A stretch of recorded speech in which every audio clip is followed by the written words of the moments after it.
नमस्ते दोस्तों, आप सभी का स्वागत है आर्य संदेश न्यूज़ में। दोस्तों, देश में लॉकडाउन लगा हुआ है। इस लॉकडाउन के दौरान सभी लोगों के काम धंधे सब बंद है। लोग अपने घरों से नहीं निकल पा रहे। बहुत सारे ऐसे लोग हैं इस भारतवर्ष में जो रोज़ काम पे जाते हैं, रोजी रोटी के लिए लायक पैसा कमाते हैं और शाम को उनके घरों का चूल्हा जलता है। इस लॉकडाउन के कारण आज उनका चूल्हा नहीं जल रहा, लेकिन हमारे देश भारत में बहुत सारी ऐसी संस्थाएं हैं जो उन बेसहारा लोगों की सहायता करने में जुटी हैं।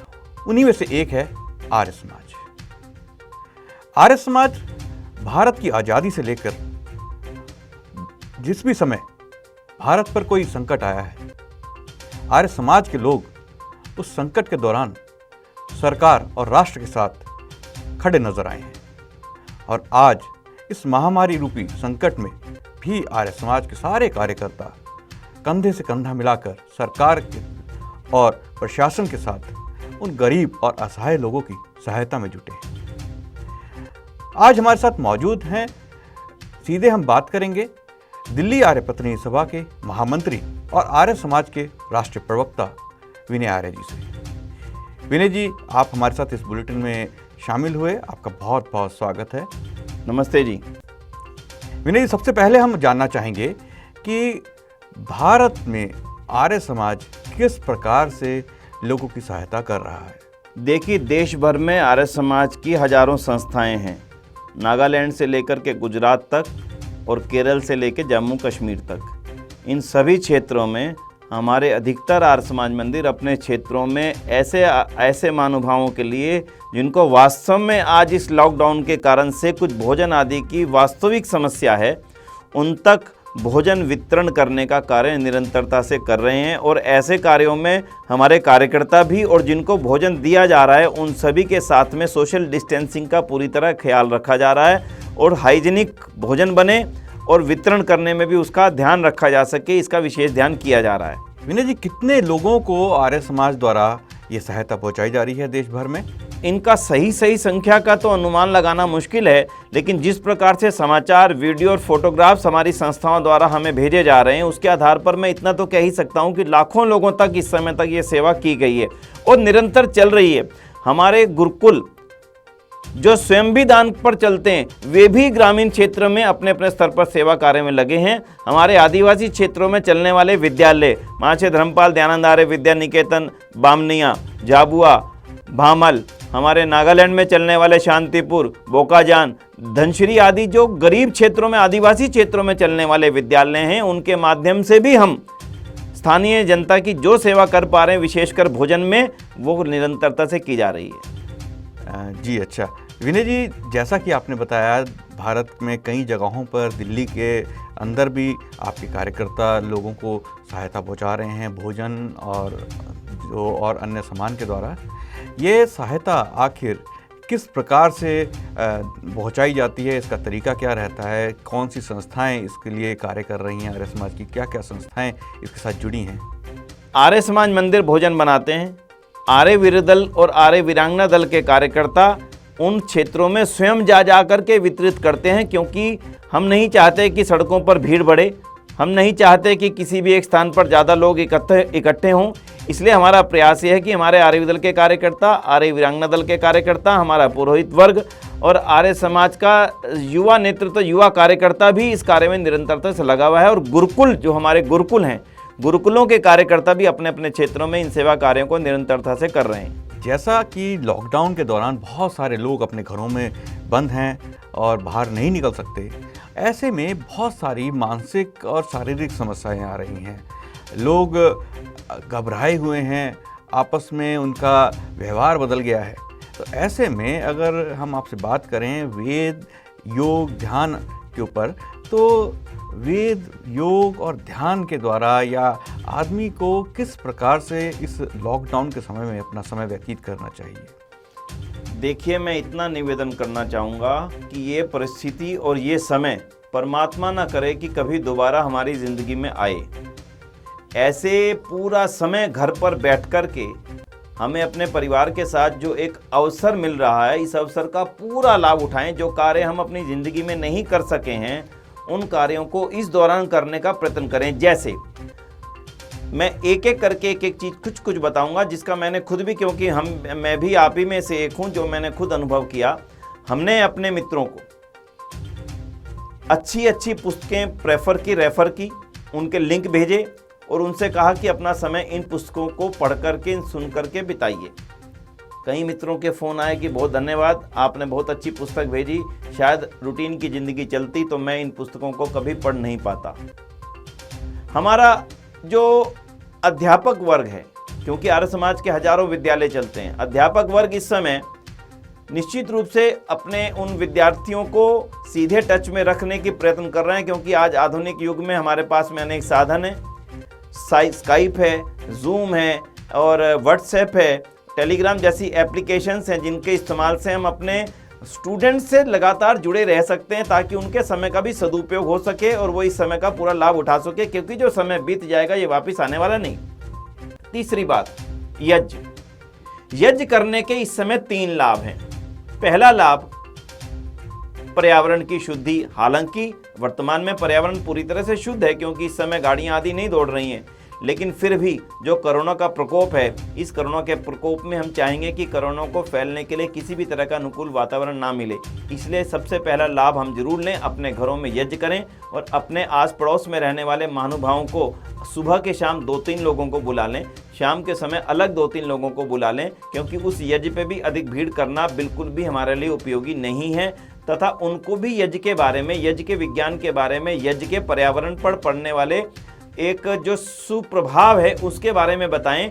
तो मैं इस चर्चा में भी चाहूँगा कि आपको मैं वो सारे आंकड़े दिखा सकूं जो हमने यज्ञ के ऊपर शोध करके प्राप्त किए थे, ताकि आप अपने मित्रों को उन आंकड़ों के बारे में बता सकें कि यज्ञ करने से पर्यावरण के किन किन कोणों पर क्या क्या प्रभाव पड़ता है। और तीसरा लाभ यज्ञ का, अपने बच्चों को यज्ञ की गहराई समझाइए। छोटे छोटे बच्चे, परिवारों में हमारी बहू हैं, बेटे हैं, करते तो हैं, लेकिन यज्ञ की और ज़्यादा गहराई से उनका परिचय भी नहीं है। क्यों? आप कह रहे हैं, कर रहे हैं, परंपरा है, कर रहे हैं, समय है, कर रहे हैं, लेकिन यज्ञ के बारे में वो और ज़्यादा जान सकें, इसलिए थोड़ी सी चर्चा घर में कीजिए।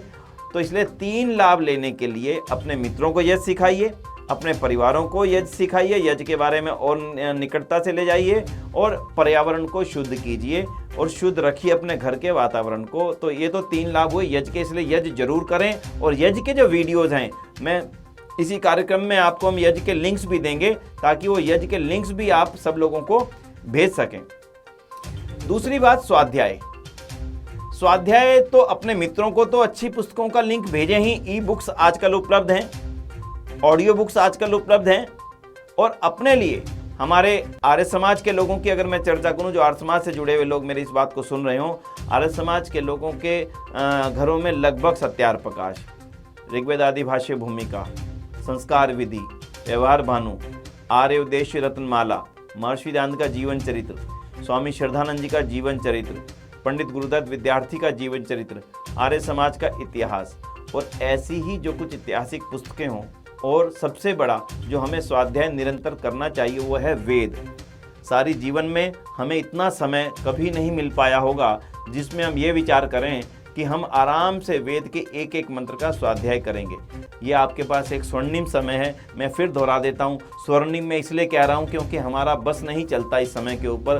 कोई नहीं चाहता कि ऐसा खाली समय हमें मिले, लेकिन एक अवसर है और हम इसमें कुछ भी नहीं कर सकते हैं। परमात्मा ना करे ऐसा अवसर पूरी ज़िंदगी में इस मानव जाति को दोबारा से देखने को मिले, लेकिन ये जो अवसर है, इस अवसर पर हम अपने स्वाध्याय को बढ़ाएं, यज्ञ का प्रचार करें, और जिन वैदिक मूल्यों को आज दोबारा से दुनिया देख रही है, महसूस कर रही है, उन बातों का प्रचार करना भी आज हमारे लिए भी आवश्यक है। उदाहरण के लिए, आज आप सभी लोगों ने देखा कि जो अभिवादन के अलग अलग ढंग थे, आज वो पूरी तरह से आइसोलेट हो चुके हैं अपने आप।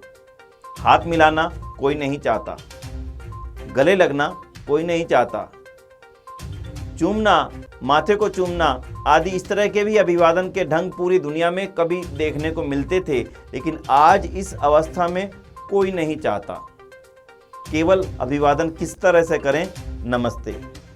हम अपने बच्चों को ये जरूर बताएं कि नमस्ते वैदिक अभिवादन है और वास्तव में हर मनुष्य को वेद के अनुसार नमस्ते करके ही अभिवादन करना चाहिए। अगर हम शाकाहार मांसाहार की बात करें, आज अखबारों में बड़े बड़े विज्ञापन देने पड़ रहे हैं। मैं एक फोटो दिखाऊंगा, आप देखिए इस फोटो को। क्यों देने पड़े ऐसे विज्ञापन? क्योंकि लोग मांसाहार से दूर हटते चले जा रहे हैं। वो इस बात को समझ रहे हैं कि चाइना में अगर ये शुरू हुआ, चाहे H1N1 फ्लू था, चाहे और भी अन्य तरह के फ्लू जो कभी शुरू हुए, उनके बारे में भी ये बात कही जाती रही कि मांसाहार के अलग अलग प्रयोगों से इस प्रकार के फ्लू पैदा हो रहे हैं। और ये जो फ्लू पैदा हुआ, चाहे इस बात को दबाया जाए, चाहे इस बात को बहुत बड़ी एक मांसाहार लॉबी के माध्यम से दबाने का प्रयत्न किया जाए कि नहीं, ये मांसाहार के कारण फैलने वाला फ्लू नहीं है, लेकिन ये जग जाहिर सत्य है कि चाइना में जब ये शुरू हुआ तो उसी दुकान से, उसी महिला से शुरू हुआ जो सी फूड बेचने का कार्य करती थी। उसका प्रभाव पड़ा अमेरिका जैसे, यूरोप जैसे देशों में। इस समय मांसाहार की क्या परिस्थिति आप स्वयं जान सकते हैं। इसलिए शाकाहार का प्रचार करना हम सबका एक बड़ा दायित्व बनता है, तो इस अवसर पर हम उसका भी प्रचार करें। तीसरी बात, पर्यावरण हम सबकी जिम्मेदारी है, स्वच्छ रखना, साफ रखना। तो इस अवसर पर हम यज्ञ करके जो पर्यावरण को शुद्ध रखने का प्रयत्न कर रहे हैं, इसका यथासंभव अपने सोशल मीडिया के माध्यम से, सोशल मीडिया के अपने अकाउंट्स और फेसबुक आदि के माध्यम से इसका यथासंभव प्रचार करें। लोगों के मन में यज्ञ के प्रति अगर कोई प्रश्न पैदा होता है, उसको हम ज़रूर अपने साथ लेकर के उसका उत्तर उन तक पहुंचाने का प्रयत्न करें। तो मैं ये समझता हूं कि शाकाहार का प्रचार, यज्ञ का प्रचार, नमस्ते का प्रचार, ये सभी इस महामारी के बुरे समय में एक सकारात्मक बातें हैं जो इस समय सबके सामने आई हैं। और मैं समझता हूं कि परमात्मा इस महामारी से हम सबको शीघ्र ही निजात दिलाएंगे। हम सबके प्रयत्न इस संबंध में होने चाहिए। फिर भी इन बातों का हम जितना अधिक से अधिक प्रचार कर सकें, इस समय का हम और ज़्यादा सदुपयोग कर सकेंगे। विनय जी, आपने जैसा कि बताया कि आर्य समाज आज पूरे भारतवर्ष में लाखों लोगों तक सहायता पहुंचा रहा है। केवल दिल्ली ही क्षेत्र जो है, उसके अंदर लगभग 80,000 से ज़्यादा लोगों को आप लोगों के द्वारा सहायता, भोजन सामग्री और अन्य रूपों में सहायता प्रदान की जा रही है।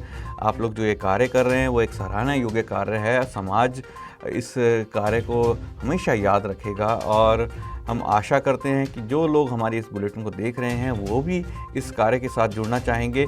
तो दोस्तों, मैं आपको बता दूं कि अगर आप भी आर्य समाज के इस कार्य के साथ जुड़ना चाहते हैं तो एक विशेष रूप से कोरोना राहत फंड बनाया गया है और इस कोरोना राहत फंड में आप आर्थिक रूप से सहयोग कर सकते हैं। स्क्रीन पर दिए गए अकाउंट नंबर में आप पैसा ट्रांसफ़र कर सकते हैं और पैसा ट्रांसफ़र करने के बाद उसी नंबर के नीचे एक फ़ोन नंबर दिया है, उसके ऊपर आप कॉल करके उसे कंफर्म कर सकते हैं। दोस्तों, आपके द्वारा दिया गया ये जो दान है ये ATG के तहत टैक्स मुक्त होगा। दोस्तों, इस बुलेटिन में आज बस इतना ही। अगले बुलेटिन में दोबारा आपसे मुलाकात होगी एक नए विषय के साथ। मुझे